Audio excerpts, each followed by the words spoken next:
came up huge for South Carolina. 23 points, 10 rebounds. Alicia Gray, 18 points, 10 rebounds for the Lady Gamecocks, and they came away with the 67-55 national title victory. First title national championship in South Carolina women's history. Congratulations to head coach Dawn Staley.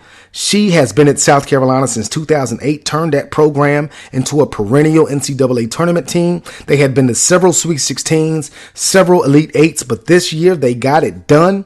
First championship for Dawn Staley as a head coach. First championship for the Lady Gamecocks on the basketball court. Check my Instagram page. Had a t-shirt from when I visited South Carolina last year, and I had to represent for the Lady Gamecocks, man. Shout out to those ladies, man. They experienced something that no one can ever take from them. They are national champions. I told you the show is jam-packed. We rocking, we rolling, we doing the thing, man. We doing it. We doing it and doing it well, like LL would say.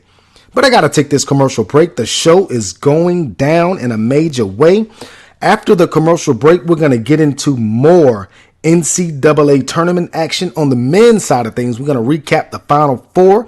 We're also going to talk about the national championship game. And we're going to end the show with an oldie but goodie, bruh, for real. You're listening to the All Things Sport podcast on Spreaker Radio. What up, this is Pierre Banks, and when I'm back in Boone watching the Mountaineers, my first stop is always Mountaineer Mania. The good folks at Mountaineer Mania have the widest selection of app gear, so you can cheer on the Mountaineers in style. T-shirts, hats, hoodies, sweatshirts, decals, cornhole sets. I mean, if you need it, they've got it. So head on down to Mountaineer Mania at 497 West King Street in Boone and tell them I sent you.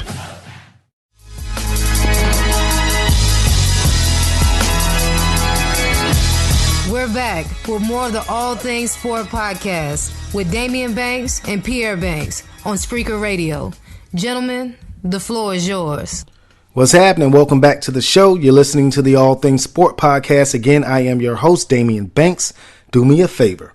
Follow your boy on Instagram and Twitter at Sports by Damian. That's SportsByDamion. Or simply go to the website, banksboy.com. Download everything. It's free. Everything you could ever want sports media-wise is on banksboy.com. YouTube channels, blogs, this podcast. It's popping 10. We appreciate you. Banksboy.com. It's for the low. Now, before the break, we talked about so many things. The Major League Baseball season just started, so we're going to get into that in future shows. Go Orioles, Birdland. We came up with the great opening day victory today. Mark Trumbo, 10th inning home run. What a way to start the season off. But I digress. I'm not going to talk about baseball too much. It's winding down for basketball season. Now, the NCAA tournament on the men's and women's side is popping 10 right now. The ladies just finished things off on Sunday. University of South Carolina Gamecocks beat the Mississippi State Bulldogs to capture their first national championship in school history. Congratulations and salute to head coach Dawn Staley and the Lady Gamecocks. They got the job done. No better feeling than being a champion. Having all your hard work throughout the year, all the blood, the sweat, and the tears, the early morning practices, the team camaraderie. No better feeling than that culminating in a championship. I won championships at the high school level at Southern Durham High School. I won championships at the collegiate level at Virginia State University in Petersburg, Virginia. So I know how it feels to be a champion, man. No greater feeling. No one can take that away from you. And even if you lose your rings, it's still in the record books. They can't take that away from you, man. So congratulations to the South Carolina Lady Gamecocks. They got the job done. They did the damn thing. Salute to you. Now, you know it's going down in a major way on the men's side of things. But before I talk about that, man, I got to shout out my sponsor for this portion of the All Things Sport podcast. This portion is brought to you by the RDU All-Star Game. The RDU All-Star Game is an all-star game that features players from Durham, Raleigh, Chapel Hill, Holly Springs, Fuquay Arena, all the surrounding areas for high school basketball. It's a girls and a boys game on April the 8th, 2017. It's the third annual RDU All-Star Game. This year is going to be held at Durham Academy inside Kirby Gymnasium. Girls game start at 2 p.m. Boys game starts at 3.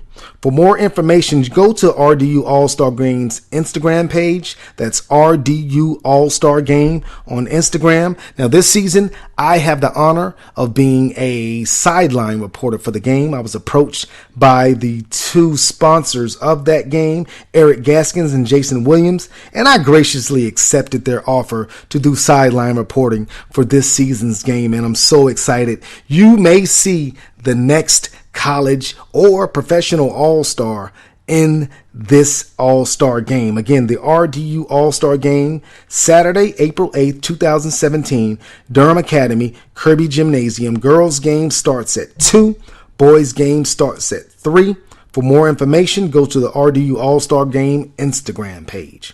All right, the show is jam-packed. I told you, man, we've been talking about so much, man. I'm feeling good right now, man. Got my natural spring water.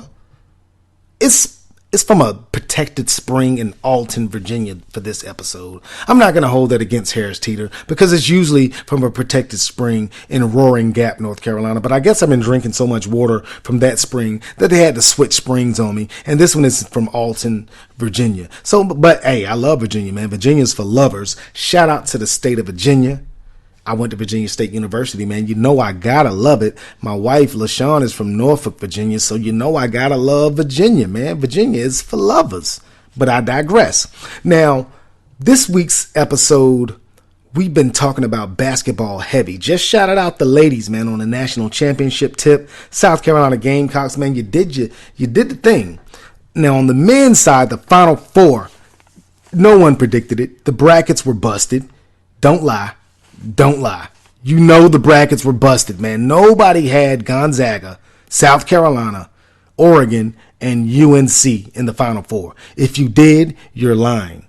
And if you did have it and you're not lying, do me a favor. I need the winning pick 3 numbers. I need the winning pick 4 numbers. I need the winning Cash 5 numbers. I need the winning Mega Million numbers. And I need the winning Powerball numbers. I appreciate you, man, because a brother need it. A brother got kids, a brother got mouths to feed.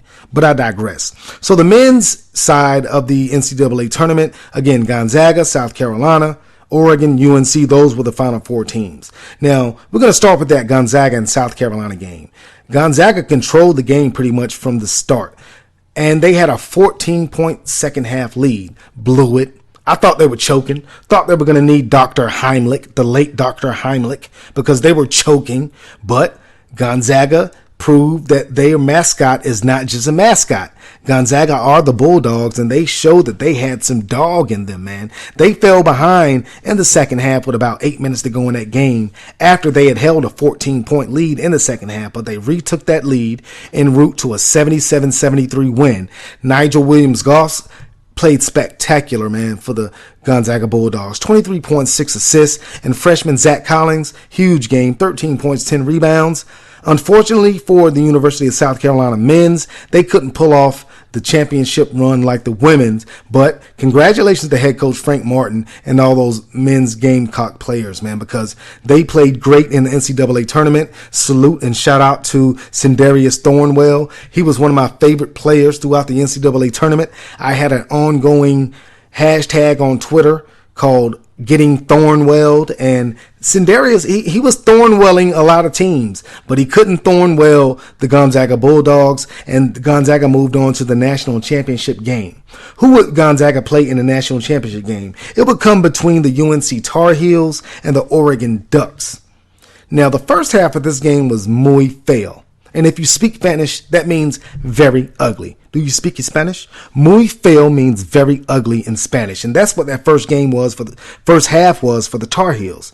UNC trailed 30-22 in the first half, but Roy's boys, daggum Roy, turned on the juice late in the first half, went on a 17-6 run to take a 39-36 halftime lead. Who do they have to thank for that? Nate Britt. Yeah, man, senior Nate Britt. Nate Britt hadn't played well since he was a junior in high school, but dadgum, he did play well in this semifinal Final Four game for the Tar Heels. Was a stabilizer at the point guard position for the Tar Heels, helped them to go on that 17-6 run, and they had a 39-36 halftime lead. Kennedy Meeks, though, was the star of the game for the Tar Heels. Career high 25 points, 14 rebounds. Justin Jackson also had 22 points to offset a horrible game from Isaiah Hicks, who went 1 for 12 from the field, and Joel Berry II went 2 for 14. Now, it's amazing that Carolina won this game, man, because two of their starters were a combined 3 of 26 from the field. But Carolina, Roy, I know you Carolina fans get on Roy Williams an awful lot, but Roy found combinations. He found a way to keep his team in the lead in the second half. Now, Carolina tried to give the game away late in the game, kept missing free throws. I'm looking at the game, and I'm not even a Tar Heel fan. Grew up an NC State fan. I still love the Wolfpack, but, I am a unbiased sports media personality now. So, I'm looking at the game objectively. I'm not rooting against UNC. I'm just looking at the game. And Carolina, they had a pretty comfortable 6-7 point lead throughout most of that second half. But they started missing free throws late in the game, and they stopped scoring from the field. So they gave Oregon every opportunity to come back and win that game. The Tar Heels missed like 4 straight free throws late in that game, but they did something that they have been terrific at all season long. They rebounded, and in particular, they offensive rebounded those misses from the free throw line. Kennedy Meeks had a big offensive rebound, and the game sealing offensive rebound was Theo Pinson, man. And you Tar Heels, you got by the hair on your chinny chin, because you came away with a 1.77-76 win over the Oregon Ducks to catapult you to the national championship game.